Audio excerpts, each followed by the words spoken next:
تو آپ صلی اللہ علیہ وسلم نے کیا فرمایا؟ رجل قلبہ معلق بالمساجد، وہ شخص جس کا دل مسجد میں اٹکا ہوا ہو۔ تو بہت بڑے، اب سوال پیدا ہوتا ہے اٹکے گا کیسے؟ تو بھائی اٹکے گا ایسے، ایک تو آخرت کا سوچنا چاہیے کہ ہمیں یہ دنیا ایک دن چھوڑ کر جانا ہے، یہ آل اولاد یہی ہمیں کل قبر میں اتاریں گے، تو ان سے محبت بھی اللہ سے محبت کے بعد ہونی چاہیے، یہی ہمیں قبر میں اتاریں گے کل، یہ بزنس، یہ بنگلہ۔ اور دوسری بات یہ کہ نفلی عبادت زیادہ کرنی چاہیے، جس چیز کا دل نہ چاہ رہا ہو وہ کام اگر کرنا شروع کر دیں تو آہستہ آہستہ دل چاہنا بھی شروع ہو جاتا ہے، انسان کی فطرت ہے، جس چیز سے کراہت ہے نا کام زیادہ سے زیادہ کرو۔ دیکھو جو شراب پیتے ہیں پہلی دفعہ میں تھوڑی اچھی لگتی ہے ان کو، کتنی غلیظ اور گندی بدبودار چیز ہے، تو جب اس کے عادی بن سکتے ہیں تو نماز اتنی میٹھی مزیدار اور عبادت ایسی مزیدار چیز ہے، اس کی لت کیوں نہیں پڑے گی، اس کی عادت کیوں نہیں پڑے گی؟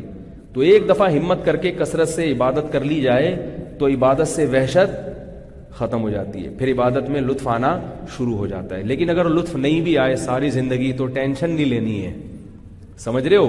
کیونکہ لوگ پھر فون کرتے ہیں ہمیں مزہ ہی نہیں آ رہا عبادت میں، کیا کریں؟ تو کوئی بات نہیں یار، نہیں آ رہا تو جب کسی کام کا دل نہ کر رہا ہو اور وہ کام کیا جائے تو دگنا اجر ملتا ہے۔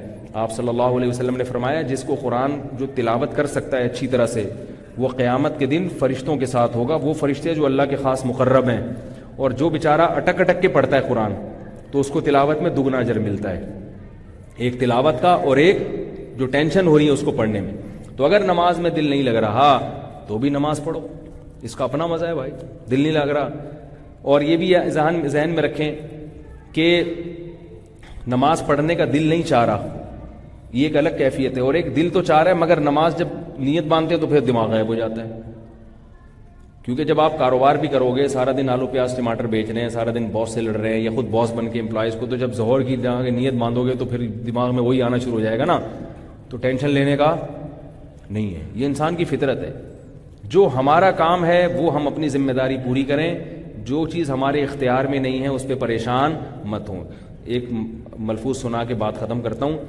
حضرت مولانا عاشق الہی صاحب رحمہ اللہ تعالی، ان سے کسی نے پوچھا کہ حضرت نماز میں دل نہیں لگتا، سجدے میں مزہ نہیں آتا، سجدے میں جاتا ہوں تو بھی دماغ سر اللہ کے سامنے رکھا ہوا ہے مگر خیالات ادھر ادھر، کوشش کرتا ہوں پھر بھی خیال، کیسا بیکار سجدہ ہو گیا یہ تو انہوں نے فرمایا کہ اچھا یہ اگر بیکار ہے تو یہ والا سجدہ مجھے کر سکتے ہو تم؟ کتنا زبردست جواب دی کہ یہ اگر بیکار سجدہ ہے یا یہ نماز بیکار ہے تو میری طرف رخ کر کے پڑھ سکتے ہو یا یہ سجدہ مجھے کر سکتے ہو؟ اس نے کہا یہ کیسے ہو سکتا ہے؟ فرمایا اس کا مطلب یہ اتنا قیمتی سجدہ ہے کہ یہ صرف کس کے سامنے ہو سکتا ہے؟ اگر بیکار چیز ہوتی تو مجھے دے دیتے نا یہ سجدہ، پتہ ہے کہ اس کی قیمت کا، یہ والا سر جھکے گا چاہے بغیر خیال کے بھی جھکے، تو کس کے سامنے جھکے گا؟ اللہ۔ یہ والی ہاتھ مان کے جب ہم کھڑے ہوں گے تو بے شک ہمارا دماغ کہیں ہو، پھر بھی ہم کس کے سامنے کھڑے ہوں گے؟ صرف اللہ کے سامنے۔ مخلوق کے سامنے دو نمبری سجدہ بھی نہیں کر سکتے، تو اس کا مطلب سجدہ یہ ایک نمبر ہی ہے۔ ہاں دماغ نہیں لگ رہا وہ تو اپنے اختیار میں نہیں ہے نا، تو اس لیے ٹینشن نہیں لینے کی، ٹینشن ہے پہلی مارکیٹ میں بہت ہیں، اوپر سے یہ ٹینشن بھی لے لے آدمی۔ تو نماز پڑھے، فرائض واجبات پورا کرے، اور اگر یہ کیفیت پیدا ہو جاتی ہے کہ دل مسجد میں اٹک جاتا ہے، ایسے لوگ الحمدللہ موجود ہیں کہ ان کو مسجد میں زیادہ لطف آتا ہے، دل ہی نہیں چاہتا مسجد، اور مسجد میں مزہ آنے کا مطلب، لطف کا مطلب نماز سے پہلے پہنچ جائیں۔ بعض لوگوں کا معمول ہے ادھر اذان ہوئی ادھر مسجد میں پہنچ گئے، پہلی صف میں کھڑے ہو کر سنتیں پڑھنا، نوافل پڑھنا، سنتیں پڑھنا شروع کر دیتے ہیں۔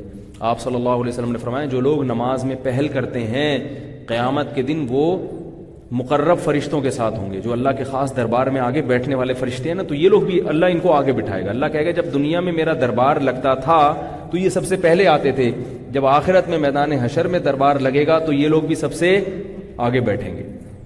تو یہ اللہ تعالی ہم سب کے میں یہ والی کیفیت پیدا